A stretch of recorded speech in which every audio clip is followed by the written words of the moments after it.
What's up, mofos? It is the Dawn of Entertainment, back with another Unfiltered Cinematics with the consigliere Brandon Ogden.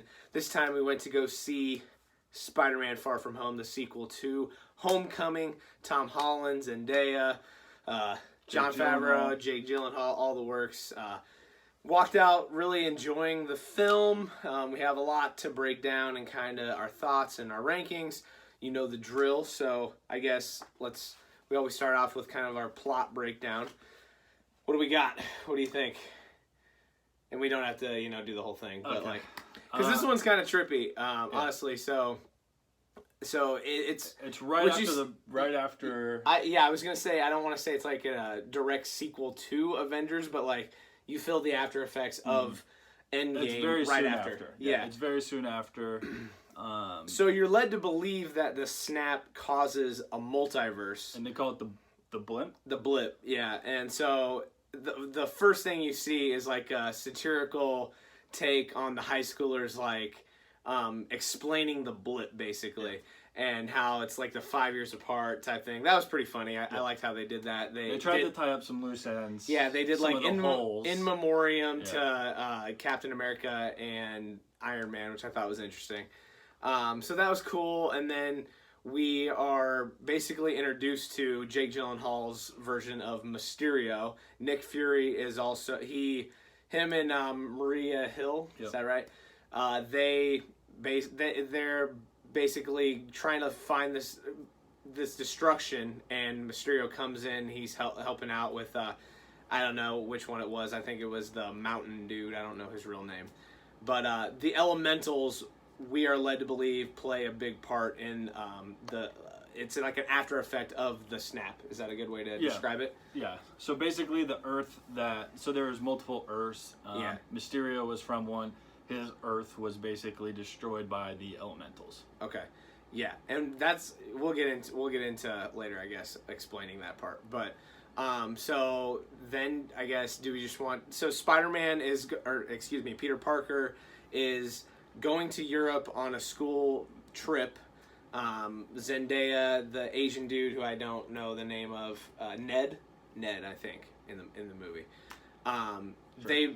Ned knows his identity. Aunt May knows his identity. Happy kind of has a thing going on with Aunt May. Those are just some kind of side plot points, I guess. So then, do we want to just get to? Yeah, they're in Europe. They're in Europe. Let's get to the Jake Gyllenhaal Mysterio twist. So first they fight water. Yeah, the Hydro Man, because we're led to believe these Elementals are kind of the big bad guys of this movie. Yeah.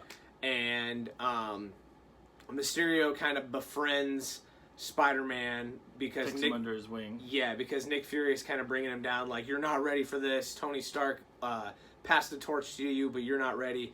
And he's kind of putting him down, and Mysterio's kind of building him back up, trying to gain his trust. And in the meantime, a big plot point is Tony gifted Peter Parker these glasses that Edith, yep, that have basically all of Tony's thoughts and plans and everything built into those famous aviator glasses that Tony always wore. Yep. So Peter officially has the torch from Iron Man. Exactly. And so the whole shit goes down, and basically Peter Parker doesn't think he's ready enough. And he wants to just be a kid. Yeah, he wants to be a kid. Exactly. He has this thing with MJ, who is played by Zendaya, and he just wants to be a high schooler. And so he wants to get rid of Edith, basically. And so because Jake Gyllenhaal, I keep saying Jake Gyllenhaal, Mysterio befriends him, he thinks he can trust him and gives him the glasses, Edith. And that's where we kind of peel back the layers of who Mysterio really is. And we basically predicted this. I think we said this even far back when we were breaking down the trailer, like, is Mysterio going to be a bad guy? And we said right before the movie we thought he was eventually going to be a bad guy. Mm-hmm. And we were correct. So what's your take on Mysterio being the bad guy and that whole twist? So explain that twist. So it essentially comes down to Mysterio used to work for Tony Stark. He helped build what Tony coined as the barf system. Yeah. Tony ended up firing him along with a lot of other people. So those people have basically been conspiring to take over for Tony once Tony is out of the picture now. Yeah. So they show kind of different scenes of all of the different people and how they were wronged by Tony or wronged by like the Stark Corporation. Yeah. So basically we find out that Mysterio uses a bunch of these invisible drones to show like pictures and images and illusions of the elementals. And he's just shooting lasers at them. Yeah. He's in like a... So it's basically projectors and drones, and that it makes you feel like it's real, but obviously it's not. Yeah, and so like the drones can still like destroy stuff, so there is destruction and all of that stuff, and then Mysterio can play himself as like this big superhero, even though he's really not. He's kind of usually just standing over on the side. Yeah. And he's just kind of controlling all of the stuff via the drones. Yeah. So... so that's kind of the big... With bad intentions. Yes, because he wants to be like the next superhero. Yeah. He doesn't care how many people he has to kill. He wants it to be more people, so that way he can look like better. Even a bigger hero. Yeah. And with the Edith glasses that Peter Parker turns over to him, he's basically unstoppable.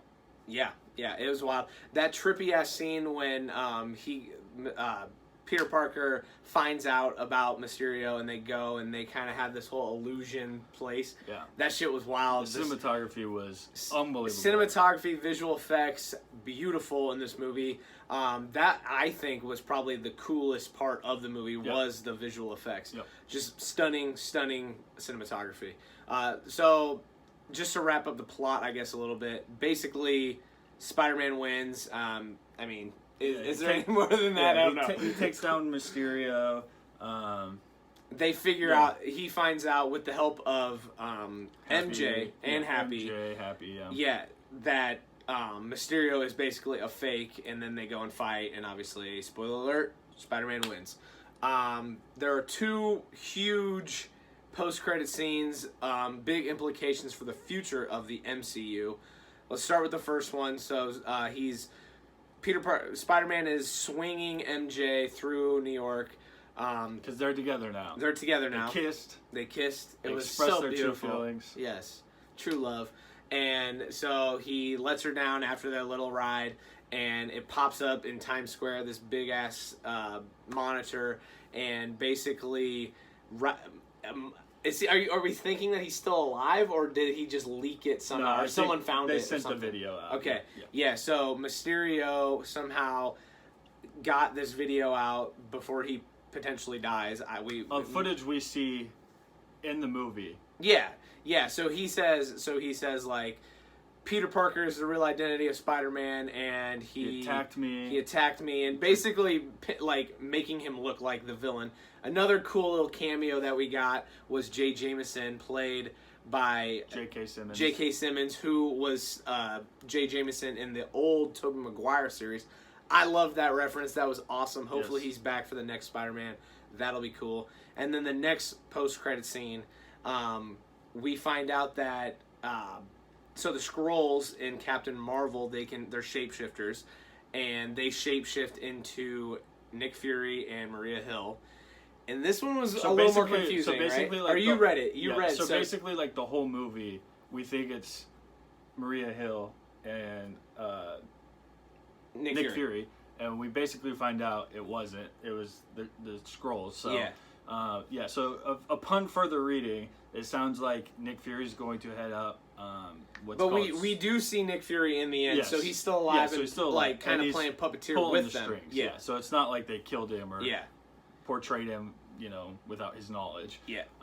So it sounds like that's going to set up what's called, I think that's SWORD, which is like the terrestrial organization. It's like so basically just a way to kind of tie in Captain Marvel moving forward. Yeah. With that, is that so it's like S.H.I.E.L.D. but for like outer space. Okay. Basically. Okay. The cosmic era. Yes. Okay. Interesting. All right. So let's talk about like our thoughts and breakdowns. So. Number one for me, I really enjoyed Jake Gyllenhaal's Mysterio character. I thought he did a great job. A wide range of acting. Like at the beginning, he's buddy with Spider-Man. We think they're gonna team up potentially, and then obviously he's scheming the whole time, and he kind of seems like a little bit crazy, especially when they're doing that toast, and he's like getting all hype on himself, and then we see his real evilness. So I just think there's a wide spectrum of acting in that performance. Here's my hot take with this. Is this a hot take to say that he is the best Marvel villain? I mean, since Thanos, Thanos is the big bad, but other than Thanos, would you say Killmonger? Is that a hot take? I really enjoyed his character. I wish they would have kept him alive. And maybe there's still a chance to show him dead. Yeah, so there's still a chance that he could be alive. I would like to see him again, honestly. Yeah. So that would be cool. Other than that, what else do? I actually enjoyed the MJ and Peter Parker kind of love story line. That was cool. It was well played because that was like what was holding him back from going and doing everything was he wanted to be with MJ. He wanted to tell her everything. So that was a good little sprinkle in. And Zendaya did a great job. I love her awkwardness. Yeah, those two just have a great chemistry that you can just kind of feel. Yeah. Where she's awkward, he's awkward. Yeah. And so like it's very, very humorous stuff. Sure. And Zendaya is killing it right now. Yeah, she has this movie and then she's doing the Euphoria thing on HBO.